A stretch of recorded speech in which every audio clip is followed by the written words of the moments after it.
Hi, Judge Andrew Napolitano here, and you are on Freedom Watch with my colleague and dear friend, former White House press secretary, co-host of The Five, and co-host of I'll Tell You What with our good buddy Chris Stirewalt here on Fox News Channel, Dana Perino. Dana, welcome. Thanks for having me. I like the way you say, I'll tell you what. Yes. It's a different version than how Stirewalt does it. How does Stirewalt say it? Really? He says, I'll tell you what. Oh, that's why West Virginia. And that's why I named it, I'll tell you what. I kind of tricked him.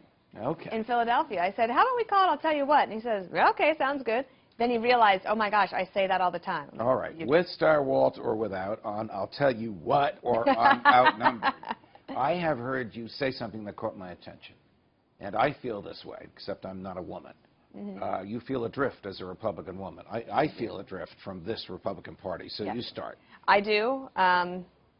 It's been an interesting year of introspection, right? Where I have had to remind myself a couple of times, I will not lose my dignity because of politics. Right. Politics is what I do. It is not who I am. And I also have felt like maybe I wasn't as partisan as I thought. I mean, looking back, I understand that parties evolve and change.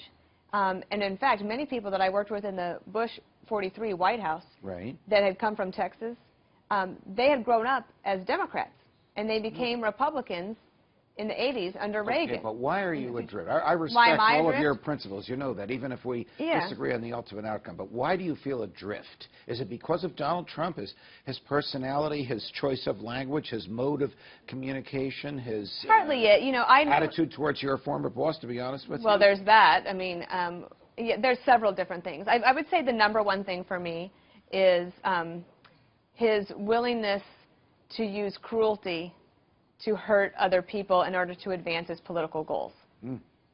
When he made fun of the disabled reporter, it really bothered me. Right. And I thought, surely this will not stand. Now, he says he didn't do it, or that he never met the guy, but we know those things aren't true. So you add that on top of the cruelty to advance a political goal, and that gets to me the most. That would explain, just to press you a little bit, why you feel adrift from Donald Trump. But why do you feel adrift from the Republican Party, which is obviously bigger than Trump and may not be Trump? So much bigger. And also, I have a lot of, that's why I say it's been an interesting year of introspection. I'm obviously the product of a career that benefited greatly because I was ideologically aligned with the Republican Party, and I got amazing opportunities.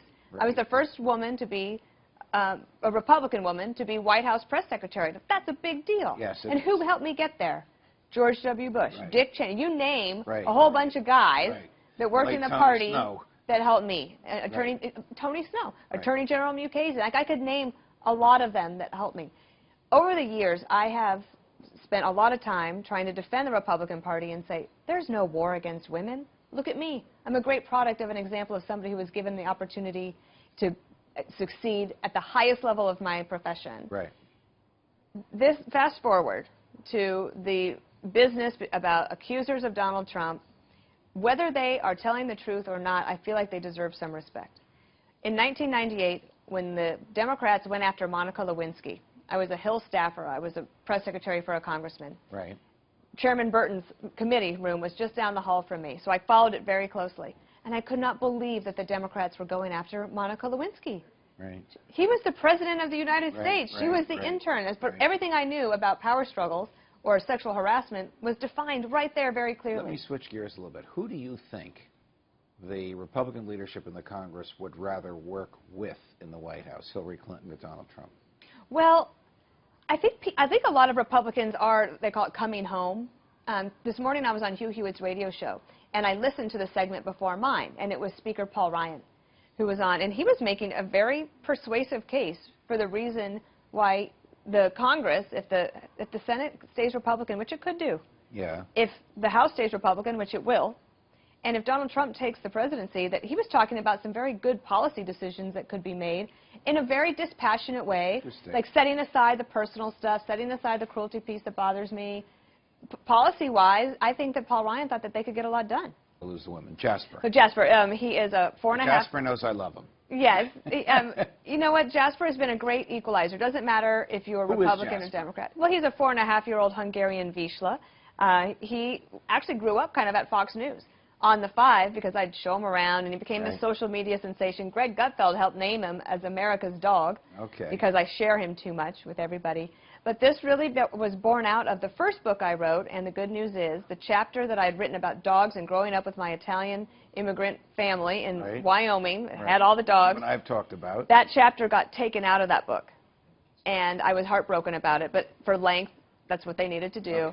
So they told me one day there will be a dog book, and that's how we ended up with this one. I've told Gina she's going to get to meet Jasper. She's all excited. Well, yeah, we'll come over. We'll do it. Okay. We'll do it. Dana, always a pleasure. Thank you very much. From New York, defending freedom whenever they let me, Judge Napolitano. See you next time, America.